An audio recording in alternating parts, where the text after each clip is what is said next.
We are well into December now, so let's talk about Christmas movies. Unfortunately, there aren't any Christmas movies that come out this December. There were 3 Christmas movies that came out in November.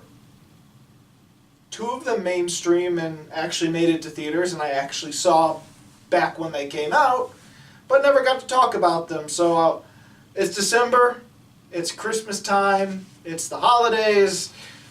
Let's talk about these 2 generic Christmas movies that came out in November. Starting with The Nutcracker and the Four Realms.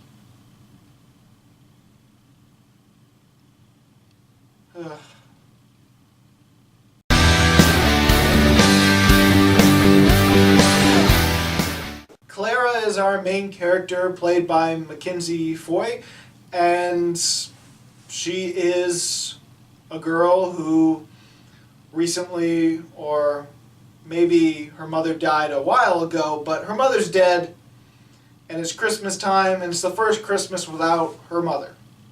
But she's expected to continue traditions and go to a Christmas party and be happy and talk to people and dance and all these other things. But she doesn't want any of that and thinks her father is being cold and sort of like not mentioning the mother or forgetting the mother existed and just like moving on with his life. But that's not really the case because she's an angsty teen. Just like her other siblings, she is given a final Christmas present from her mother, and hers is this golden egg that is locked and there's no key. But as she's at the Christmas party, she discovers the key in a totally magical fantasy realm. The 4 kingdoms, the 4 realms. But the key is stolen, and there's a 4th realm that has been banished because it's run by an evil Mother Ginger, who is played by Helen Mirren. And the whole world was built by her dead mother, and that makes Clara the princess, and now she has to save the realm with the help of a loyal Nutcracker and also get her key back. Overall, this movie was generic fantasy movie. Think of any other fantasy movie where a real-world person enters a whole new realm, a whole magical fantasy realm. All the cliches that are in there are pretty much in this movie as well. But I'm getting ahead of myself. Let's actually talk about the good stuff first, because there is a few. The musical score in this movie is actually fantastic. It's the only great thing about the movie, in my opinion. Now, it is an adaptation of a famous ballet, The Nutcracker, and there's a lot of famous classical music revolved around that ballet. And so, when that music's in it, of course, it's going to be great. Now, the original score in this movie does help complement some of the famous classical music in this movie, but at the same time, it does sound like something you'd expect from an exciting, epic fantasy movie. I also found most of the acting to be good in this movie. I thought the actor playing the Nutcracker in this movie to be good. Helen Mirren is probably the best performance in this movie as Mother Ginger, but then again, it's not hard to be the best when a lot of it is just okay acting for the most part. The cinematography is good, and the visual effects is a bit of a mixed bag. There are things about the visual effects that are good, and sometimes when the visual effects are bad, it's a little bit more acceptable because a lot of the characters that the CGI is used for are toys that have come to life, and so it being a little cartoony and unrealistic sometimes works in the movie's favor. But to be honest, that's the only things that I could say are good about this movie. Everything else is either just meh or terrible.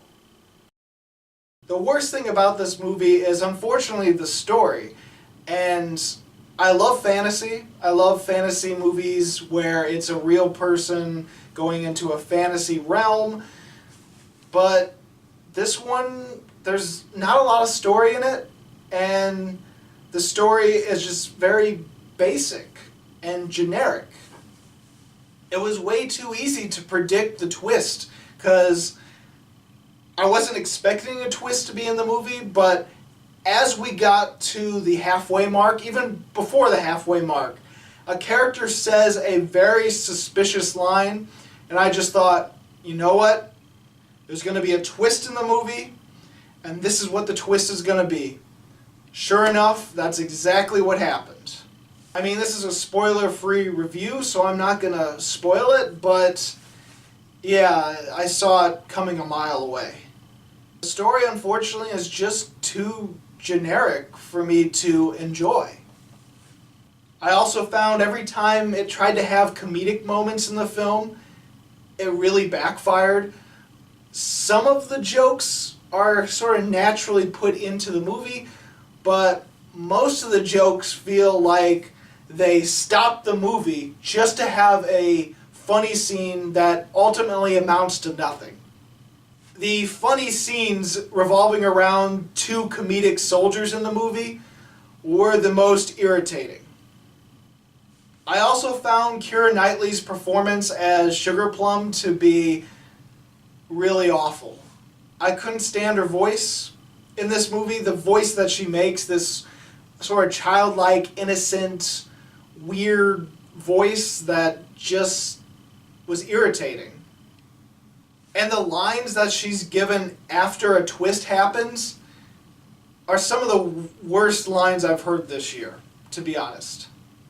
I also didn't care about the main character all that much, and at times she annoyed me. There are moments where Clara is mad and angry, and the line delivery for those moments felt more like a spoiled brat or just a irritating child rather than someone you're supposed to care about and someone you're supposed to feel angry with. Not at, but you're supposed to be angry alongside her, you know. But in this movie, the way it's delivered and the way it happens, it just makes the character look like a spoiled brat. It also doesn't help that right before she enters the fantastical realm, I started not being on her side. Now in this movie, she's supposed to be mad at her father, which she is, but she's mad at her father because she feels that he doesn't sort of feel anything for the fact that their mother is dead and his wife is dead, and she's kind of mad at him for wanting to move on and sort of forgetting about her.